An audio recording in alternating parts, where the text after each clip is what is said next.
এ পর্যায়ে বিষয়ভিত্তিক বক্তব্য নিয়ে আসার জন্য বিনীতভাবে অনুরোধ করছি মোহাম্মদ আমিনুল ইসলাম মুয়াজকে। বিষয়ভিত্তিক বক্তব্য নিয়ে আসার জন্য বিনীতভাবে অনুরোধ করছি মোহাম্মদ আমিনুল ইসলাম মুয়াজকে।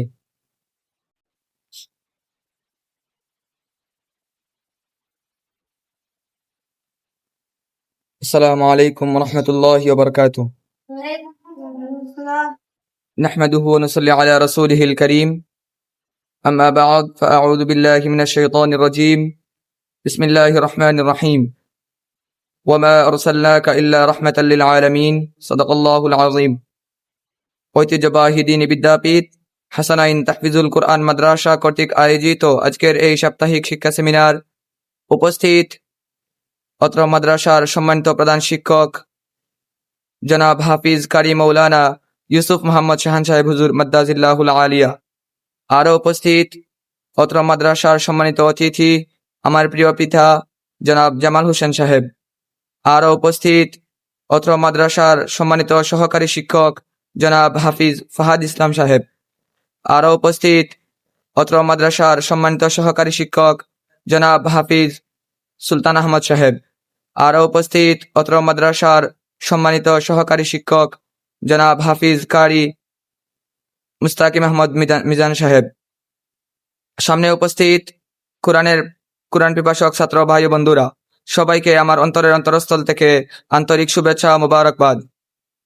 সম্মানিত উপস্থিতি, আপনারা সবাই অবগত আছেন যে আজকের এই সাপ্তাহিক শিক্ষা সেমিনারে আমার নাম দেওয়া হয়েছে এবং সাথে একটি বিষয় দেওয়া হয়েছে ঈদে মিলাদুন নবী সাল্লাল্লাহু আলাইহি ওয়াসাল্লাম। এই বিষয়ে যে বক্তব্য দিয়ে যে আমি আপনাদের মন জয় করতে পারবো সে ইলম ও জ্ঞান আমি এখনো অর্জন করতে পারিনি। যদি মহান রব্বুল আলামিন আমাকে তৌফিক দান করেন তাহলে দু একটি কথা বলে আপনাদের সামনে থেকে বিদায় নেব। ওয়া মা তৌফিক ইল্লা বিল্লাহ।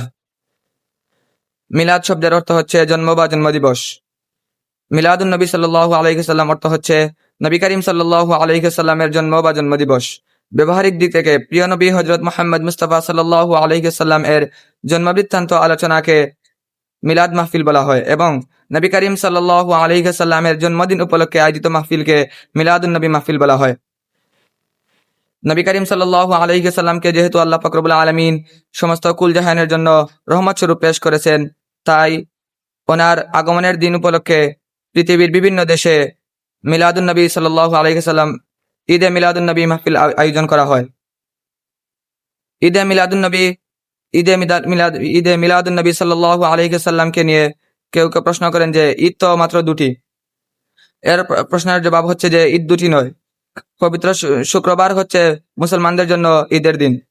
আর দ্বিতীয় জবাব হচ্ছে যে ঈদে মিলাদুন নবী সাল্লাল্লাহু আলাইহি ওয়াসাল্লামে যে ঈদ শব্দটি ব্যবহার করা হয়েছে এটি পারিভাষিক অর্থ নয়, এটি আবিধানিক অর্থ।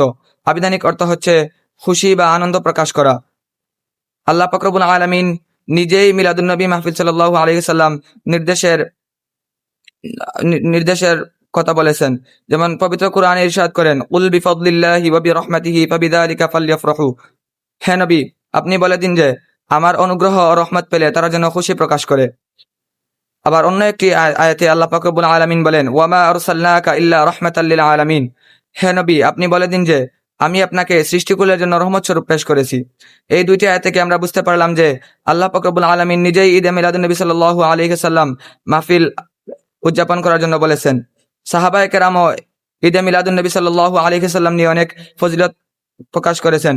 ইসলামের প্রথম খলিফা হযরত আবু বকর সিদ্দিক রাদিয়াল্লাহু তাআলা আনহু বলেন, যে ব্যক্তি মিলাদুন নবী সাল্লাল্লাহু আলাইহি ওয়াসাল্লাম উপলক্ষে 1 দিরহাম খরচ করলো সে আমার সাথে বেহেশতের সঙ্গী হবে। সুবহানাল্লাহ। ইসলামের দ্বিতীয় খলিফা হযরত ওমর রাদিয়াল্লাহু তাআলা আনহু বলেন, যে ব্যক্তি মিলাদুন নবী সাল্লাল্লাহু আলাইহি ওয়াসাল্লামের তাজিম প্রদর্শন করলো সে যেন ইসলামকে জিন্দা করলো। সুবহানাল্লাহ। ইসলামের তৃতীয় খলিফা হযরত উসমান রাদিয়াল্লাহু তাআলা আনহু বলেন, যে ব্যক্তি মিলাদুন নবী সাল্লাল্লাহু আলাইহি ওয়াসাল্লাম উপলক্ষে 1 দিরহাম খরচ করলো সে যেন বদর ও হুসাইনের যুদ্ধে শরীক হলো। সুবহানাল্লাহ। ইসলামের চতুর্থ খলিফা হযরত আলী রাদিয়াল্লাহু তাআলা আনহু বলেন, যে ব্যক্তি মিলাদুন নবী সাল্লাল্লাহু আলাইহি ওয়াসাল্লামের তাজিম প্রকাশ করলো এবং ঈমানের সাথে মৃত্যুবরণ করলো সে বিনা হিসাবে বেহেশতে যাবে। সুবহানাল্লাহ। আমরা এই কোরআনের আয়াত এবং সাহাবাগণের কথা থেকে বুঝতে পারলাম যে পবিত্র মিলাদুন নবী সাল্লাল্লাহু আলাইহি ওয়াসাল্লাম পালন করা নিঃসন্দেহে উত্তম এবং ভালো কাজ, এটি কোনো বেদাত নয়। আল্লাহ পাক রব্বুল আলামিন যেন আমাদেরকে তৌফিক দান করেন এই রবিউল আউয়াল মাসে মিলাদ মাহফিলের আয়োজন করা এবং মিলাদ মাহফিলের শরীক হওয়া। এই আশা ব্যক্ত করে আমি আমার বক্তব্য এখানেই শেষ করছি। ওয়া আখির দাওয়ানা আনিল হামদুলিল্লাহি রাব্বিল আলামিন। আসসালামু আলাইকুম ওয়া রাহমাতুল্লাহি ওয়া বারাকাতুহু।